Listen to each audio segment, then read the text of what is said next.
as a lovely self-empowered woman will share, let's get to Sadhguru. If you maintain exuberance of energy, freshness of mind, and a loving heart, every day will be a new adventure. And for self empowered women, that's the case with our lovely polyamory community. And that's because of secure attachment, though. So when you have your whole 3-year-old heart, you're able to have compersion because you don't have envy, jealousy, or spite. When you have a 0 1-year-old, you're able to stay securely attached, be your own safe haven, secure base. It's called the integration of the brain. So you have emotional self-regulation skills, check. You're also accountable, and you're also a person who, emotionally speaking, can safely share who you are from this body and another body, okay? And so on that note, while 3D, 4D, I'm a 5D mystic in the Enlightenment Soul Age group, and I'm a functional adult, okay? So when you have healthy self-worth, you love yourself first. That's why you can love others, because otherwise you won't know secure attachment, which means you'll have the inner critic or outer critic self-soothing mechanisms with the suppression of emotion through drugs and fucking and drinking and or any of those that can be a self-soothing mechanism. When you have emotional awareness, accountability, and self-regulation desire, that's why you do personal development and self-help, which is what IHP is all about. And so we build 5D relationships. And whether you're a polyamory or monoamory doesn't matter because you're an open-minded person who is enjoying being an adult. Okay, so an empowered woman, that's why we don't need to heal from something called betrayal trauma. We don't need to heal from rejection wounds because if that is the case, then there's good therapists, right? Okay, so here's where being able to emotionally and mentally work is it's like running, the same idea, because you're the one who works with your mind. So mindset is everything, and the inner growth mindset uses the thoughts and the emotional spectrum. And with the body, I'm attachment trauma informed. Now I know how to work with words to say, okay, 3-year-old, if you have envy, jealousy, or spite, there's something you can do about it. It's called to work on that. You don't have to.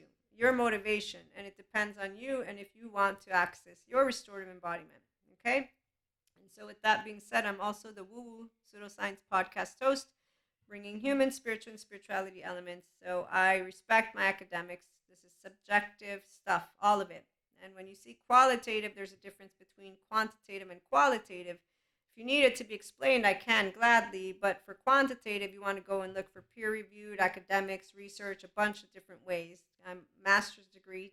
That's why I know about this stuff, but I've met people, they don't have master's degree, they know about this stuff. Okay, so common sense, social media. And that's why we like to be authentic, transparent, and here you go. So you ask Maria for the paid subscription-based model content if you want any columnist, opinionated type advice. And when you're on the mentorship program journey, that's great. It's if you're serious about becoming the infinite higher human consciousness potential version of you. Okay, and on that note, let's get back to our topic. So when you learn how to consistently just be yourself, raise your hand, you don't feel discarded, you don't feel betrayed, you don't feel like somebody's chipping away at anything. You learn to consistently expand consciousness because you're not healing any trauma. You have trauma charges, you work with them with the mindset like I did. So you continue to expand in your I am presence, which is why all of those things that I heard from 4D as I was moving into my spirituality awakening and Kundalini, none of it, not even a little bit. Twin flames, not obsessive thinking, none of that because my brain is mine. So I don't ruminate and I don't do limerence and I don't actually have a 0 1-year-old who needs to attach in a way that if I'm not, that I will physically die. No, I won't. I know that. Okay, so this is the other part for my polyamory community. There's this thing called primal attachment panic or attachment primal panic. Jessica Fern. It's a really good book, Poly Secure. And so that's where she explains this primal attachment panic, which is when you have your partner or partners going out on different dates. So closest that this thing comes to for me is something remote and far distant from what she describes. No panic attacks, just a very specific feeling because for our oversoul, for the mystics, our twin flame and our twin flames will be very distinctive and different than our soulmates. But we will not be dying inside our brain as a divine feminine because we have our divine masculine, which is our mind. but it's because your divine feminine is your inner child whole. Okay, so you're not trying to attach. The 4D collective, they're on Elsa's journey, and it's a different story. Okay, so with that being said, we have all those basic emotions like anybody else, an empowered woman, but we love ourselves first, and we love beyond the solo self because we are connected to our herd, like Sid and Manny and Diego. So we know direct communication, which is why there's no saga or drama with any man, by the way. So I am interested personally in men, so I'm going to be using my subjective experience. When I meet women who are envious and jealous, by the way, very interesting, but we're not going to be talking about that one. We're going to just chit chat about how it's different when you're dealing with a person who's empowered and has no unfinished business, because I'm going to tell you what I'm thinking. I'm going to bring to you all of it, and I'm not going to be afraid of asking. And I'm also not going to be afraid of saying no. And so, independently from what you don't tell me and from what you do not do or do, I'm not going to make assumptions that I know everything with my clairs, because I'm not going to be egoically egoic.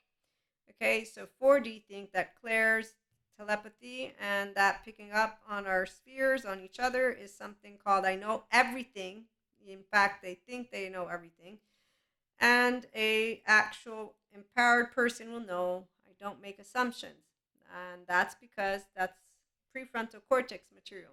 Okay, so when you're present, thank you, Daniel Siegel, it means that you are curious, open, accepting, and loving. So that's an integrated brain. Okay, so I know how to be present.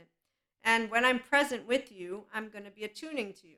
And that's because we're embodied nervous systems, both of us.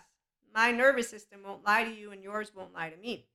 And then I'm going to resonate, maybe. That's the minute that if I and you talk and we want to tango, and I say, "Are you good?" and you talk to me, we talk. If you say no and I feel something's off, I don't assume, with or without clairs, because I'm not a low self-esteem indirect communicator who has love-dependent issues or love-avoidant issues. So I'm not going to disengage and then ruminate over it and think and think and think and then come and be a person who's going to be upset. No, most likely this is what happens. Let's say that I do have a hunch and think that something's up, because it happens. It's happened to me more than once. 2 instances, if not 3, for sure, where I came in strong and said, this is what I feel and this is why, and I don't care what it looks like, but I'm going to let you know this is how I'm feeling right now.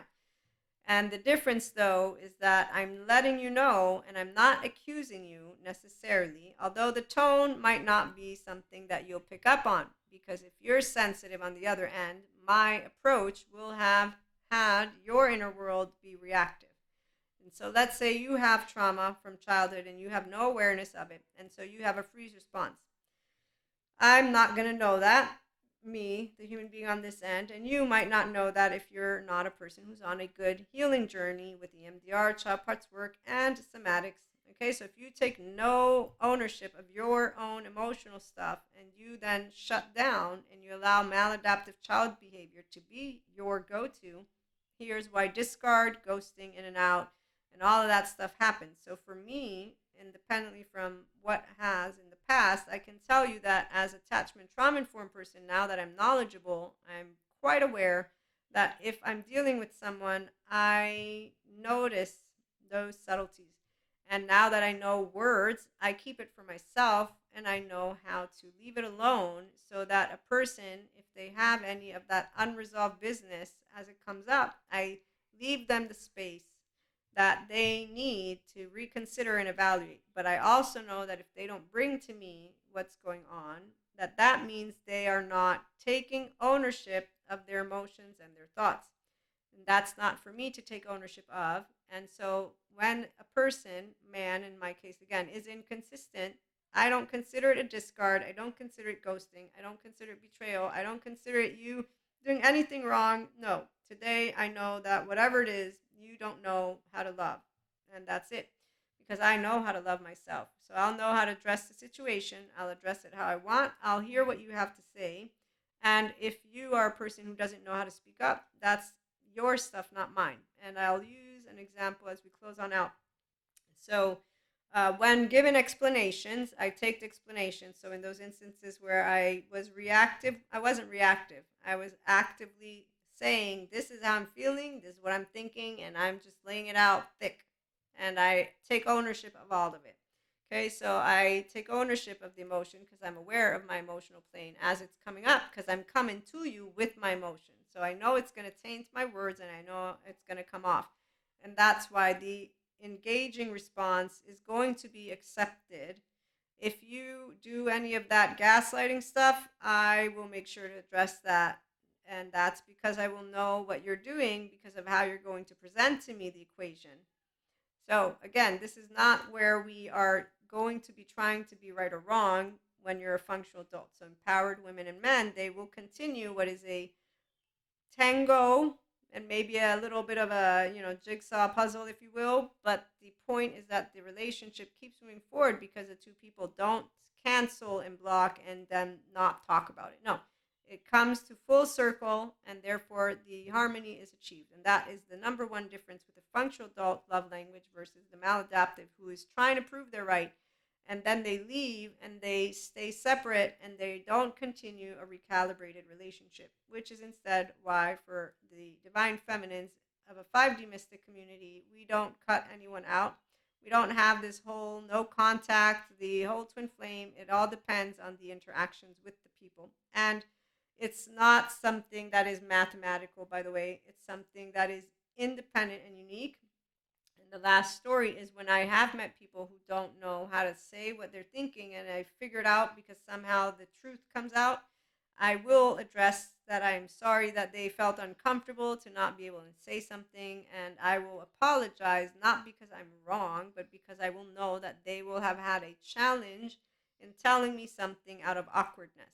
And this is with people in general. So women who are shy that I've met, because in some places we are a lot more huggy, and some people, it's not maybe shy the right word, but they don't like different people because of the ideas of negative energy. So 4D with the negative energy stuff, okay?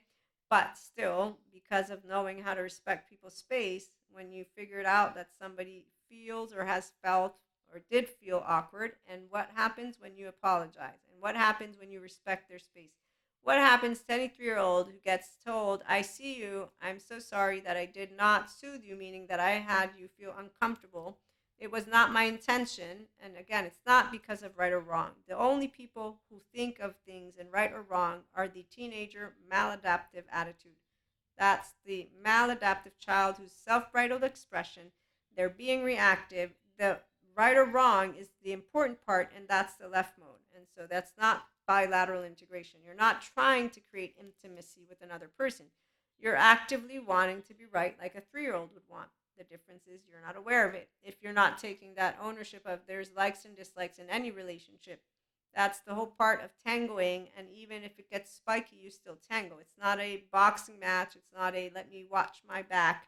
And by the way, when people are a pattern of themselves, they become pretty clear cut.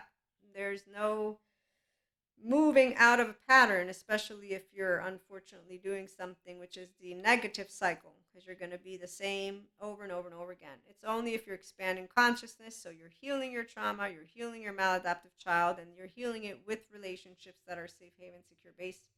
So for the polyamory community, that's where for some of us, we don't do any hierarchy. It's non-hierarchical, and it's anarchy, because how dare you put any person on a pedestal? That's the number one thing, or beneath. And anyone who needs categories, I'm going to say that 0-1-year-old is looking to attach. So at that point, you might as well lead with monoamory and monogamy, because it's really unfair when you hear about the different dynamics of people actually having polyamory couples where they put each other on a 1, 2, 3. That's I would not accept that at all. That's ridiculous. But I get it from a attachment perspective. So a 0-1-year-old who's not yet owned by their grown-up, they're going to want to ensure that somebody says, you're always going to be the number one for me. It's like when you were a teenager, I remember I had one BFF. So that's that black and white thinking where you don't know flexible, adaptive, coherent, energized, stable faces. Thank you, Daniel Siegel, which instead comes with integration of brain. So an empowered woman It's self-empowerment. With my 1 year old, I'm my own safe haven, can soothe my own nervous system, and I'm my own secure base. I can go out and discover the world with or without you. It's because there's 8 billion people out there. And that's the loving freely, and that's why you have compersion. Also, you're not afraid to lose anyone because it's not about who has priority. That's ridiculous. Again, it's an insecurity if you think somebody and it's not even think, it's here. Okay, so here's what happens when you reassure a person and you say, I'm so sorry about the space. And again, they're a person who takes ownership. This was the other story. They will appreciate that. And in fact, the story I'm thinking about, this same person eventually, because I said, we'll do this way. I'm a hugger. So since you are not comfortable with it, you tell me when I can hug you. And this has happened in more than one occasion, not just this girlfriend, but also other friends. And by respecting those boundaries, which isn't really a boundary, it's that they're comfortable or less comfortable. But by saying I care and I am a hugger, so I respect that you don't like hugging, but I do love hugging. So you can give me whenever you want permission. And with my girlfriend, she now comes to me for hugs because of being able to say, I did not mean to offend you. I did not mean to cross a barrier. But I will say this, if I didn't say anything, and the only reason I said something is because she brought up what she didn't like about people being touchy. And I had noticed her behavior. I had noticed that this person was trying to avoid me. Every time I'd come, she would like run off. And it was very cute. So when you learn about body and movement, all of our bodies, and this is from Pat Ogden, motor, sensory motor. So I had noticed some weird things, but right here I said, I'm not going to assume. I don't know what's going on. For all I know, this is mine. And that's the difference when you're empowered is you don't go around saying, what a bitch, and making some confirmed, no, I didn't do that. I came across the information because of a different conversation that was happening. And that's when I said, okay, she is avoiding me. It's because I'm a hugger. And I went and immediately said, I'm sorry, I've been hugging you. And that was where I broke that icicle, if you will, made the apology, made it clear that I want to respect. And then we became friends in time. And so, all of it is really fun and beautiful. And I wasn't ashamed or upset or any of that. So you learn how to be your own inner child always when you have no shame about it, but when you also can acknowledge that some people, so one, they don't know how to talk. Is it my responsibility? No, it's not. But if I can take the opportunity to notice that something's off and then to bring in and say, wow, let me address it, why not? This doesn't always happen, by the way, on that other end of the spectrum. So when I have met maladaptive children, I have consistently seen they do not take ownership. Nope, they consistently stay within their 0, 1, 8 to, no, 3 to 7. So those child parts, it's like a Cusco. Like when Cusco at the end with the Emperor's New Groove, so with Pacha, he doesn't say he's sorry to Pacha. He makes up some bullshit way to just stick around with Pacha. Pacha knows what's going on, so he leaves it alone. An empowered woman will leave it alone because we're not going to make any type of trying to address something, not to mention as an attachment and trauma informed person. This is where there's two equations. Either you're completely oblivious to your 16-year-old, that's what I'm going to say, because that's who's leading the way, or you're aware but you don't want to say anything. In either occasions, you're not an empowered man for sure, because you don't know how to tell me to my face things. And I have had plenty of people that are, besides men, women, and theys, I don't know theys personally, but as long as a person can't talk about how they feel, and I learned from enough therapists that apparently a lot of grown-ups have these types of situations. So I leave it alone. But it's nice when you meet the ones who do know how to talk about everything, because feelings aren't scary. Come and join us, the 5D relationships, where feelings are not scary, and we like to have actually intimate relationships because our inner children are out to play. So we take, again, healing trauma seriously, but we take the ones who are emotional lifters, not the ones who project. And actually, I'm going to share one more story because, see, projection works this way when somebody wants you to rigidly adhere to something that is for them to work on. So if I'm talking to you, which I am right now, and you don't like my voice, I'm okay with that, and you are not. Here's the deal. you don't need to tune into any of this. When I hear people's voice that I don't like, there are those. I will listen to the material because I know that the material is good. I also know that that's the person's own embodiment, their nervous system, it's all them. And so I'm going to put my bias, my reactivity aside because it's mine. And when people want to use, I'm emotionally triggered by this, I will not allow that. Meaning, okay, right now you've told me something, I'm going to respect that. But from that moment forth, you and I will not be interacting because you silenced the person based on something that is not for me to be able to do anything about. Okay, that there's a very big difference, in my opinion, when we're talking about things versus somebody trying to tell another person how to lead, which is what a maladaptive child, which, by the way, that's the love dependent one. The ones who manipulate with desperation and shame, or they get controlling and angry. And therefore, a healthy self boundary person, we're not going to say anything in the sense of how rude of you, because that would be a martyr superior. That would be somebody who wants to act kind of like a therapist of yours, which I'm not. So I will not be saying you should address anything. I'm not going to correct you. I don't need to do that. You just showed me that you're ego sensitive, you're unaware and oblivious to your own stuff, and I'm not going to use any of my breath with that because you made it very clear the minute you used your mouth to redirect my voice in a way that is not possible. And in fact, when you do try to do any of this, again, as a teenager, I had plenty of experiences. No, it's wrong. Okay, sure it is. Whatever, So the part about for ownership, when people address my tone or my body language or any of it, I'll stop and say, you know what, you're right. I am getting pretty passionate about it. Yep, I'm accelerating. Yep, okay, yes. Here, you're right. I have fear. Yep, this is showing. That's what happens when you meet an empowered person because you're not ashamed of what your body's doing or of what your tone is doing. I'm also not going to change what I am, though. So this is where that ends. It's more of, okay, guess we won't be talking because you don't like my voice. It's okay, though. I enjoyed talking to you, and you enjoyed this, maybe not, and thank you so much. And that's what healthy self-worth. It's sometimes some people, they will choose to be rigid about compatibility. Like I said, when I meet voices that I don't like, I don't disengage from listening to the material. I will listen to it, and I'll know how to put to the side my preferences. So it's Dharma for the Empowered Enlightenment Soul Age Group. Tune on in for more, and sun's going down, so the lighting's a bit different. But subscribe, like. If you have any questions, let me know. Have a good one.